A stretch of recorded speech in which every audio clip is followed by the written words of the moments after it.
भी युद्ध ना होकर बातों से ही बात बन जाए,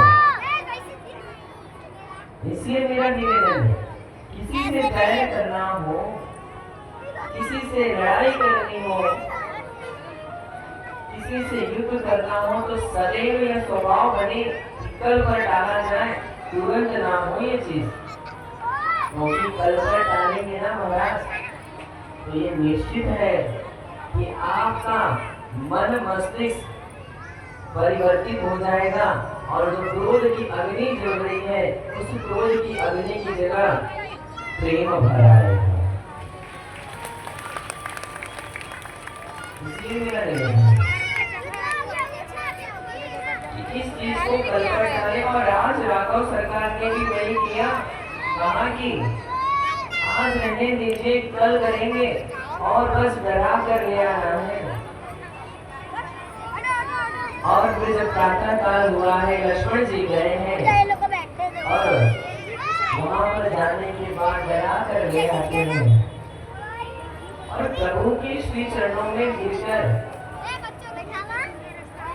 सुग्रीव जी बस एक बार कहते हैं प्रभु कि प्रभु क्षमा करिएगा, आपकी माया नहीं मुझे आपके कार्य को करने से रोक दिया था प्रभु, इसमें मेरी कोई गलती नहीं है ना, क्योंकि आपकी माया तो सर्वत्र है, आपकी माया के बिना तो एक पत्ता भी नहीं डोलता है। और आपकी माया ने आज मुझे भ्रमित कर दिया था ना। और तुरंत इतना सुनने के बाद प्रभु भी आज कुछ नहीं कह रहे हैं और तुरंत सुग्रीव जी से कहा, तो सुग्रीव जी ने तुरंत कपियों की सेना को बुलाया और कपियों की सेना में जो कम शूरवीर थे, सुग्रीव जी को पता था कि जिनसे नहीं होगा उन्हें पूर्व दिशा और पश्चिम दिशा में भेज देते हैं, फिर वापस कुछ शूरवीर आते हैं, उनको उत्तर दिशा में भेजा और जो कपियों की सेना में सबसे ज्यादा शूरवीर थे उनको बुलाते हैं और उनसे कहते हैं कि आप लोग दक्षिण दिशा जाइए और यहाँ दर्शन करिए। सब कपि तो चले गए महाराज, लेकिन श्री हनुमान जी की पाछे पवन तनय शिरुनावा, पाछे पवन तनय शिरुनावा, जानी बाज प्रभु निकट बोला, जानी बाज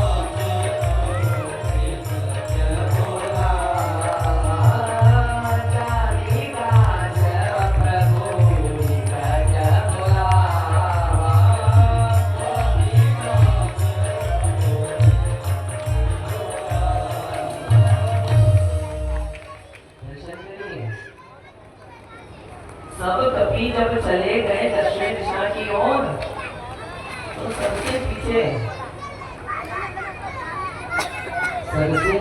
मेरे हनुमान जी आते हैं और हनुमान जी आकर प्रणाम कर रहे हैं और प्रभु भी अपना जानकर उन्हें कि मेरे कार्य को तो हनुमान जी ही साधेंगे और तुरंत सर पर हाथ रख देते हैं और क्या करते हैं, आशीर्वाद देते हैं और साथ ही साथ अपनी मुद्रिका को निकाल कर दे रहे हैं आज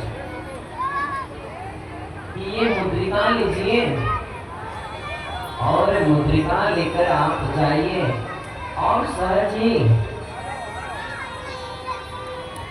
जानकी जी का पता लगाकर सहज आइएगा। और हनुमान जी भी वहां से चलते हैं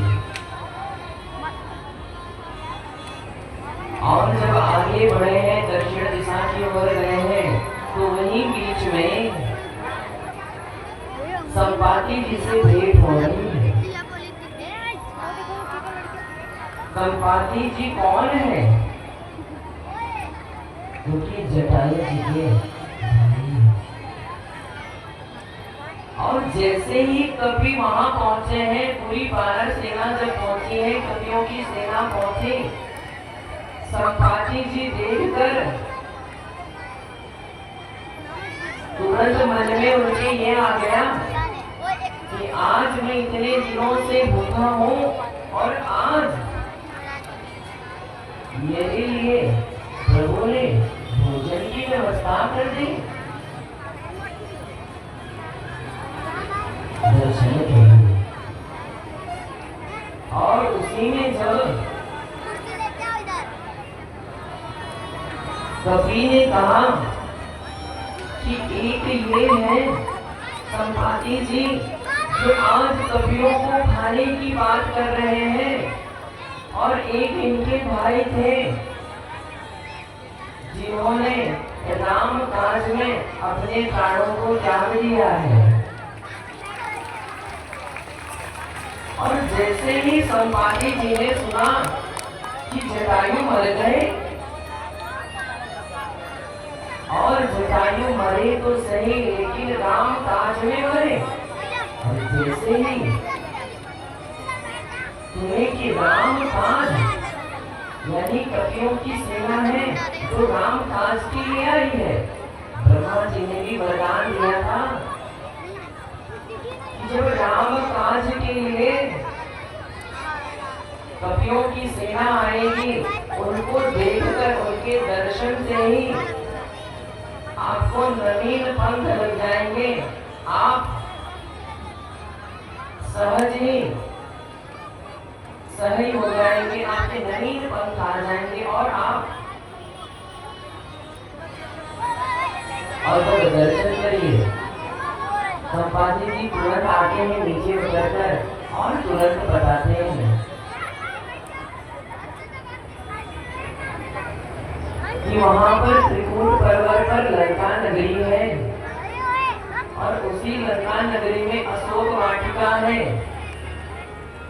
और उसी अशोक वाटिका में मेरी माँ जानकी बैठी है।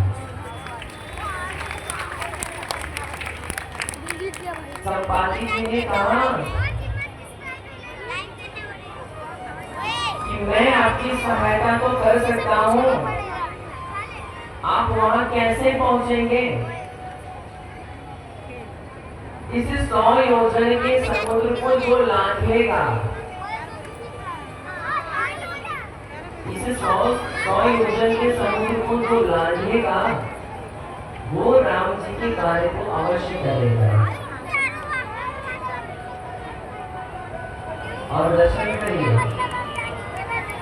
और कह रहे हैं कि मुझे तो दिख रहा है जानकी मैया कहाँ है, लेकिन मैं बूढ़ा हो चुका हूँ, नहीं तो मैं भी आपकी सहायता करता। और इतना संपाति जी बता रहे हैं कि जो इस 100 योजन के समुद्र को लांघेगा, वही राम जी की कार्य को करेगा। अब दर्शन करिए। अब जामवंत जी ने कहा कि इस 100 योजन के समुद्र को कौन लांघेगा? अब यहाँ एक कवि खड़े हुए और तुरंत खड़े होकर कहते हैं मैं जाऊंगा, मैं 20 योजन जाऊंगा। जामवंत जी कहे 20 योजन छोड़ो, यदि 10 योजन जाओगे तब डूब के मर जाओगे। अभी संपाति जी ने क्या कहा कि 100 योजन के समुद्र को जो लांघेगा वो जाएगा, और आप 20 की बात करते हैं। तब तक एक कवि और खड़े हुए, अरे उनको छोड़िए, मैं जाऊंगा। आप कितना जाएंगे? मैं 60 योजन जाऊंगा। अब दर्शन करिए। एक तैयार हुए उनसे नहीं हुआ, अभी कह रहे हैं कि 60 योजन जाएंगे। सुना जामवन जी कहते हैं 60 योजन क्या बात करते हैं आप, 60 योजन जाएंगे फिर भी आप भी डूब के मर जाएंगे वहीं। तब तक एक कवि थे, एक कवि ने कहा अरे छोड़िए सर, मैं जाऊंगा 90 योजन। अब जामवन जी सोचने लगे कि ये 90 के लिए खड़े तो हो रहे हैं। फिर जामवन जी कहते हैं कि आप 90 की बात कर रहे हैं, यदि 99 भी जाएंगे तो भी डूब के मर जाओगे।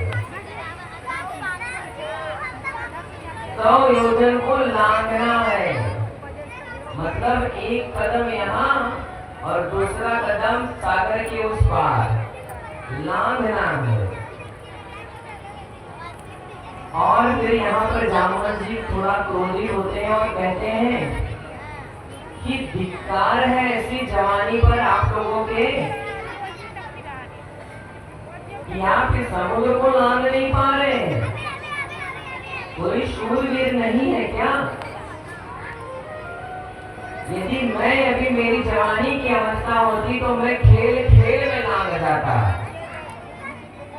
क्या बात करते हैं आप, और अपने आप को शूरवीर बताते हैं। और जब जवानी को ललकारा, शूरवीरता को ललकारा तो तुरंत ही अंगद जी खड़े हो गए कि मैं जाऊंगा इस योजन पार, मैं जाऊंगा। और अंगद जी ने कहा तो सही कि मैं तो जाऊंगा, लेकिन फिर धीरे से एक बात कहते हैं कि मैं 100 योजन लांघ तो जाऊंगा, लेकिन रिटर्न की गारंटी नहीं है। अब जामवन जी कहे कि जब आपके रिटर्न की गारंटी नहीं है तो हमें जानकी जी का पता कैसे चलेगा? अब यहाँ दर्शन करिए, कितने कवि हैं यहाँ। कोई बता रहा है 20 जाऊंगा, 40 जाऊंगा, 60 जाऊंगा, 90 जाऊंगा, 100 जाऊंगा, लेकिन रिटर्न की गारंटी नहीं है। लेकिन हनुमान जी, अभी हनुमान जी वहां नहीं आए। तो हनुमान जी कहाँ है? हनुमान जी एक पेड़ की ओट में बैठे हैं, चुपे हैं, और पीछे वहां बैठे हैं। और पीछे वहां बैठकर हनुमान जी राम सिया राम सिया राम सिया रामा, राम सिया राम सिया राम सिया राम, राम सिया राम सिया राम सिया राम, राम सिया राम सिया राम सिया राम, राम सिया राम सिया राम सिया राम, राम सिया राम सिया राम सिया राम, राम सिया राम सिया राम सिया राम, राम सिया राम सिया राम सिया राम, राम सिया राम सिया राम सिया राम।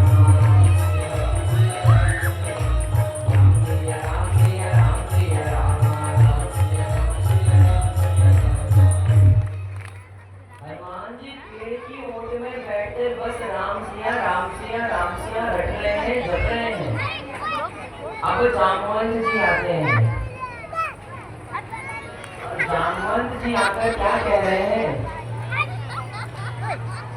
कि आप राम सिया राम सिया राम सिया जप रहे हैं, और हम किस कार्य के लिए आए हैं वो आपको नहीं पता क्या? अब यहाँ दर्शन करिए, यहाँ होता क्या है। और इसके माध्यम से मैं भी आपको एक बात निवेदन कर दूं कि जिन कवियों को नहीं जाना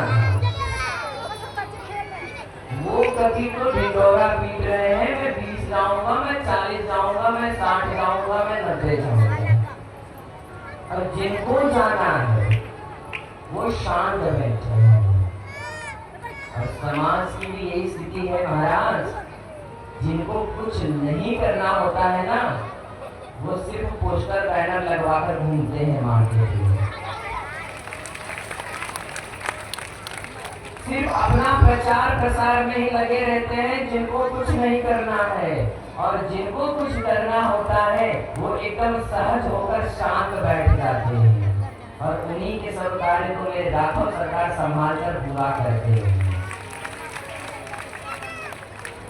और यहाँ की भी वही स्थिति है, जिनको नहीं जाना है वो बड़बड़ाए पड़े हैं, मैं इतना जाऊंगा, मैं उतना जाऊंगा, मैं जाऊंगा तो लौट के नहीं आऊंगा। बस यही चल रहा है। और हनुमान जी पीढ़ी की ओट में बैठ के बस राम सिया जप रहे हैं। और जामवंत जी ने जब पूछा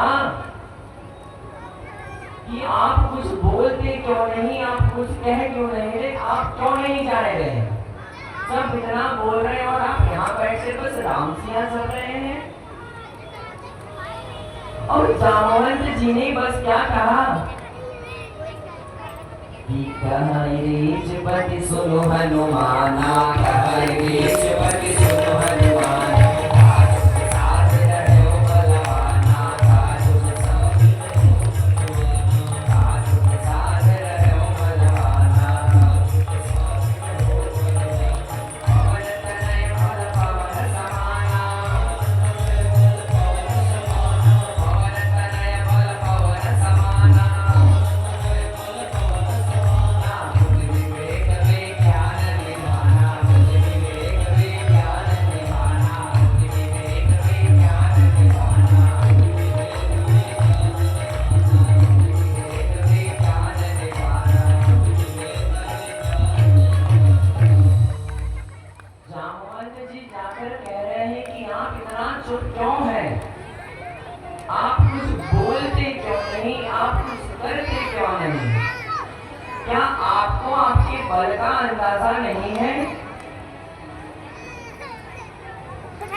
आप पवन देव के पुत्र हैं और आपका वेग तो उन्हीं के समान है, हवा के समान है, तो आप चुप क्यों हैं?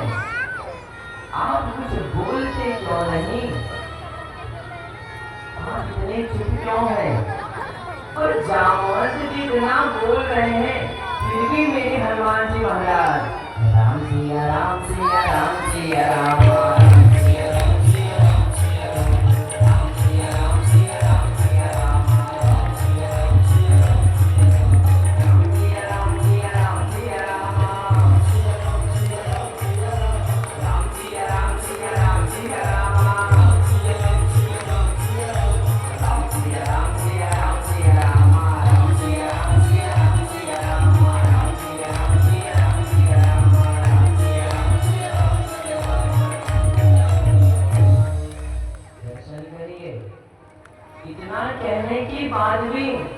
हनुमान जी बस राम सिया ही जप रहे हैं, फिर भी कुछ नहीं बोल रहे हैं।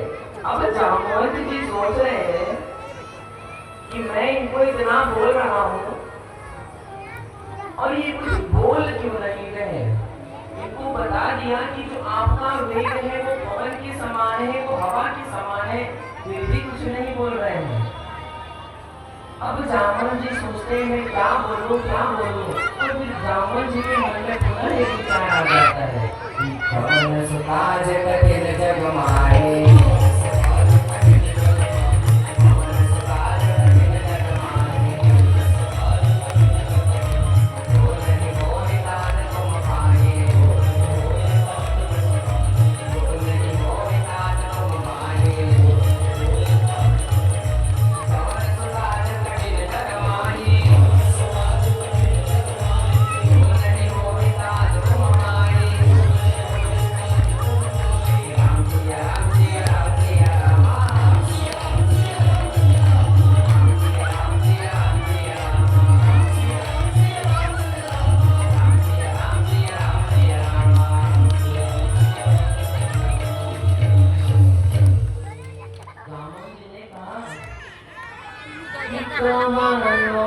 काज कठिन जग माही, जो नहीं होई भाग तुम। इस जगत में ऐसा कौन सा कार्य है जो आपसे ना हो और आप कुछ कुछ करने के लिए क्यों तैयार